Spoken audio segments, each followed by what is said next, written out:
In this video, I'm going to explain how many weeks it would take on average for you to get from 25% body fat to around about 15. So there's a few things that we want to think about. So first of all, we want to work out how much lean body mass that you have, right?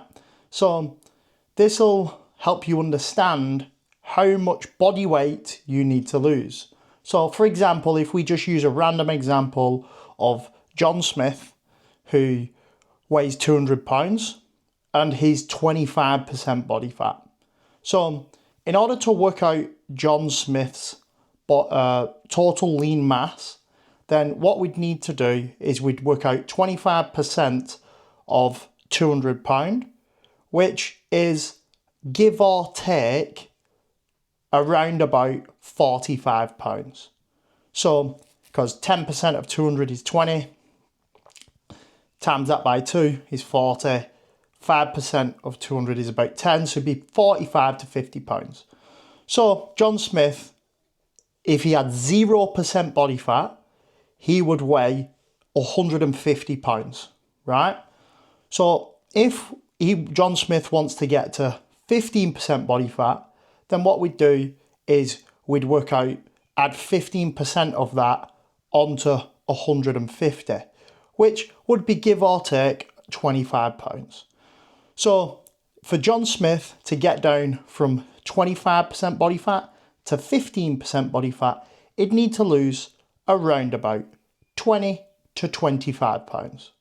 So if we think about that, and we look at like a rate of loss on how many weeks it would take John Smith, then we ideally want to lose around about 1% of our body weight per week, probably like 0.75 to 1% of our body weight per week.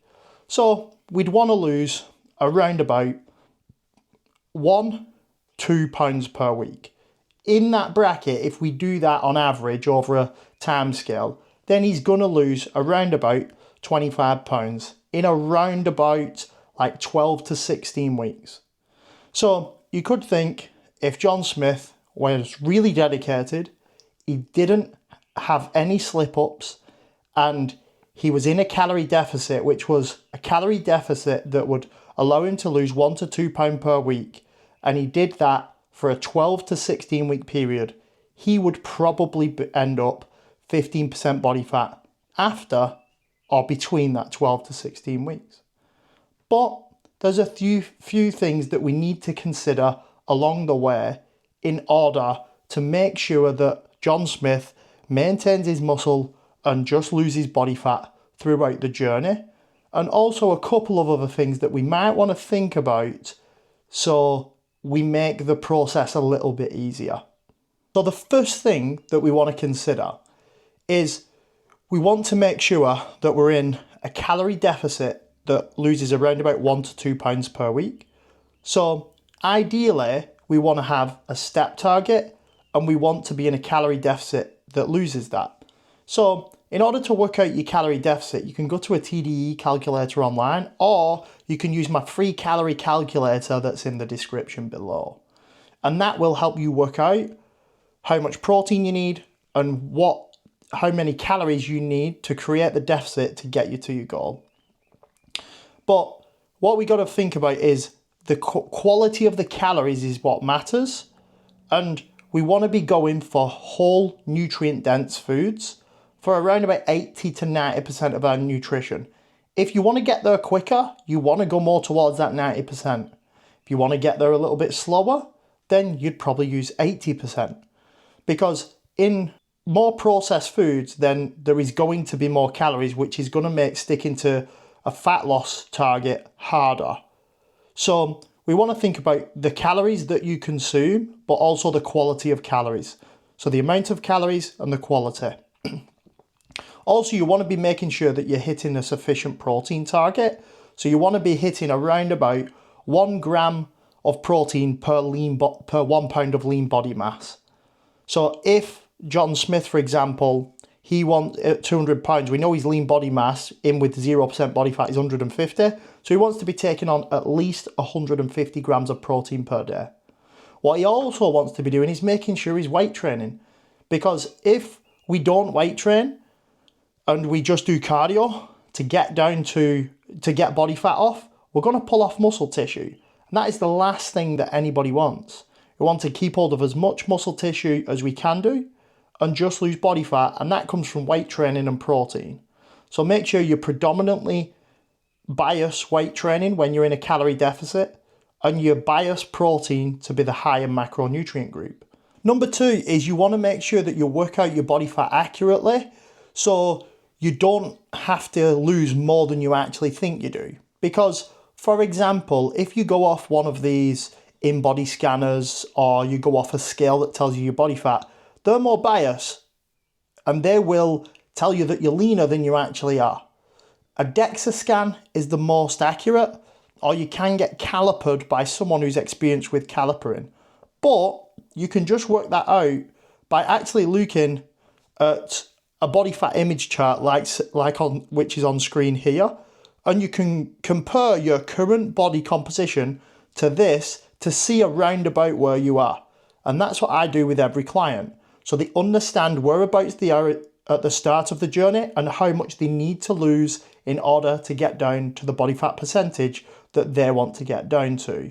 So make sure that you're very open and honest with yourself and work out your body fat percentage by comparing yourself to these charts, and also working it out then through doing the calculation like I did at the start in order to see how much fat-free mass or total lean body mass you have. Number 3 is to make sure that you work out your timeline correctly, because I've just said it would take John Smith 12 to 16 weeks in order to get off 25 pounds.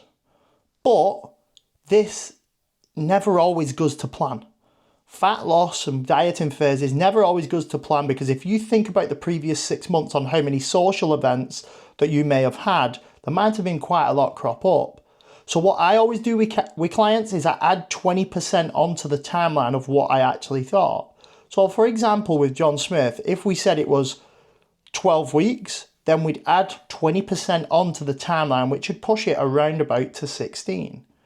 And if it was 16 weeks that we thought, then you'd add another 20% on, which would be around about 19 to 20 weeks, because that gives you a buffer in case anything goes wrong. Because as I say, fat loss never always goes to plan, and that gives you a couple weeks buffer in case mistakes happen, like tracking errors, social events, slip-ups, etc. And what you want to develop is a skill that I help all my clients develop, which is called the ability to bounce back, or the bounce back ability. Your bounce back ability is super important, because in a fat loss phase, everybody screws up from time to time, and that's okay. But what you want to get good at is bouncing straight back after you potentially go off track or fuck up slightly.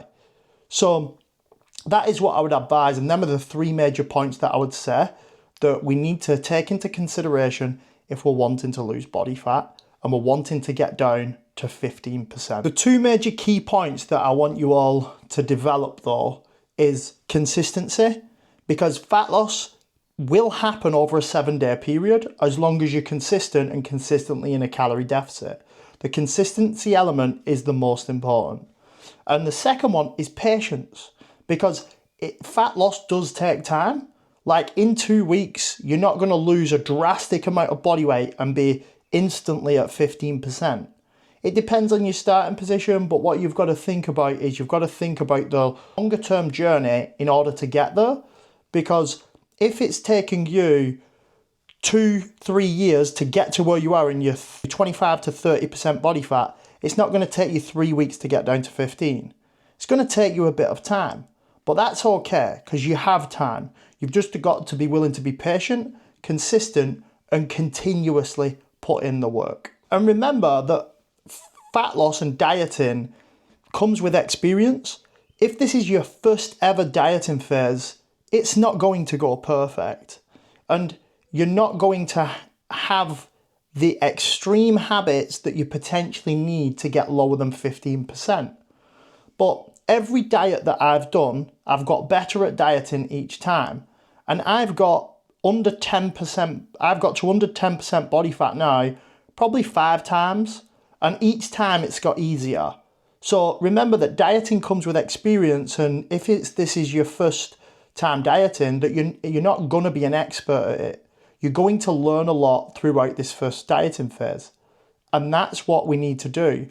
Learn from experience and therefore better each week and each time we do a dieting phase. But if you want to make your journey easier, hit the subscribe button, follow me on this channel, because next week I'm going to be doing a video about why you're not losing fat as fast as you could do.